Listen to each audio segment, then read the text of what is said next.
Boy, did I feel like I just wasted my time. Further warning, I am going to go into spoilers. There's already been spoilers on the internet, so if you don't, you know what I mean. In America, I just came from the theater and I wrote down like the first things that came to mind overall, but we'll go from there. Let's start with some of the positives about this movie.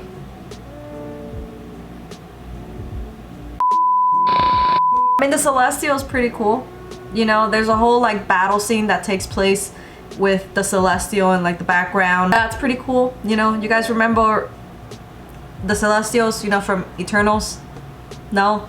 It's okay. I barely either. It took them like how many movies before they addressed the fact that there's a giant Celestial coming out of Earth? Acting was overall fine, you know. Nothing explosive, but nothing terrible either. Also, I'm just gonna go into the Red Hulk.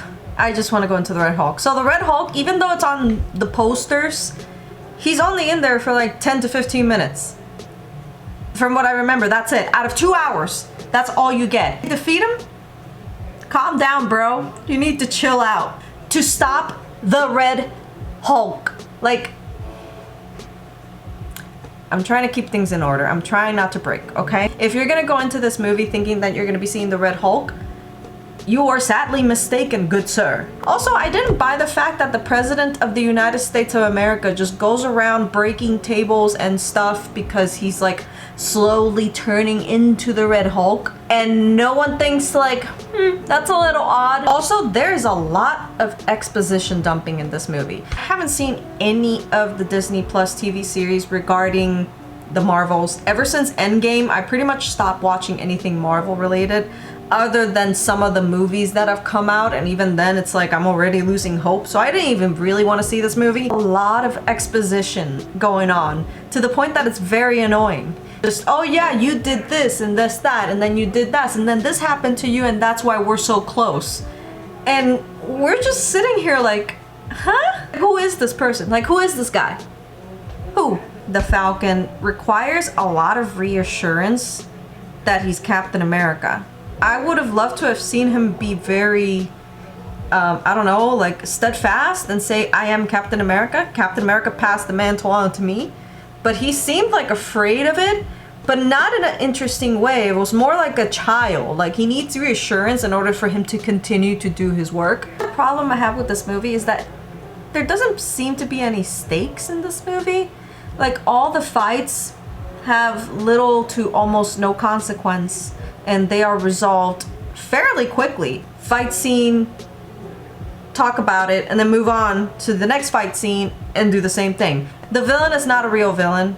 I'm just gonna put it out there. The minute you have a villain at the end of this movie come out and say, oh yeah, I'm just gonna turn myself in, for what? Whatever happened to the villains that, I don't know, that actually stuck their gun, and in order for them to be stopped, you have to, I don't know, actually listen them, or you have to go through severe consequences in order for them to stop doing what they're doing. These like last couple of Marvel movies, it's mostly been the villain stopping himself. It happened also with Doctor Strange and the Multiverse, where Scarlet Witch basically ended herself, and that's how the movie ended. So it's like, that is, I'm sorry, but isn't that so anticlimactic?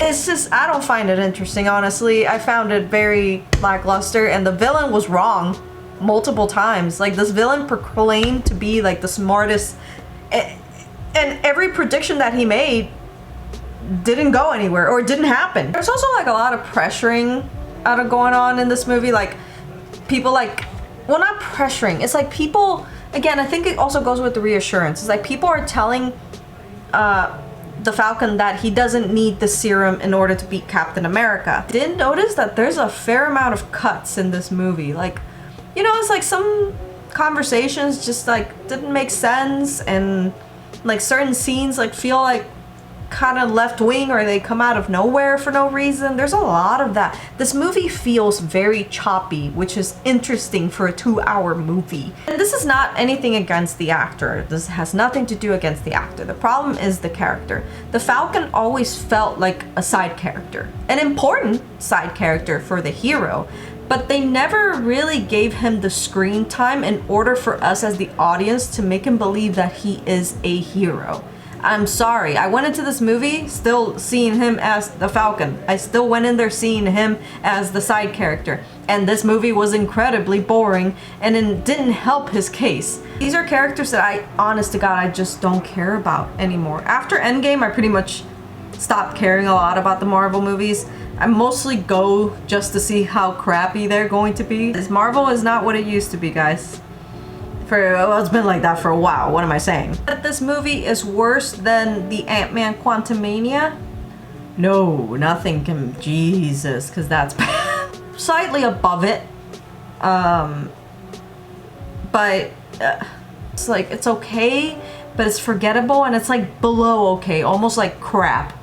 Okay, like okay is here, and then crap, it's like right in the middle. It's like one more thing happens, it just goes to crap. Just me, guys. That's just my review. Let me know your thoughts in the comment section below, and I'll see you all in the next one.